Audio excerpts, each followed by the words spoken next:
রব্বুল ইজ্জা ওয়াল জালালের দরবারে অসংখ্য শুকরিয়া জানাচ্ছি এজন্য যে আল্লাহ তাআলা আমাদেরকে যুল হিজ্জা জিলহজ মাসে উপনীত হওয়ার তৌফিক এনায়েত করেছেন।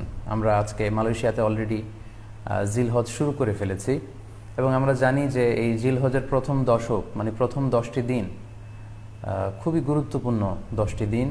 আল্লাহ তাআলার কাছে খুবই পছন্দনীয় এই 10 দিনের আমলগুলো, এমনকি জেহাদের চাইতেও বেশি হাদিসে এসেছে। এবং কালামুল্লাহ মাজিদে আল কোরআন আল কারিমে আল্লাহ তাআলা এই জিলহজের প্রথম 10 দিনের শপথ করেছেন।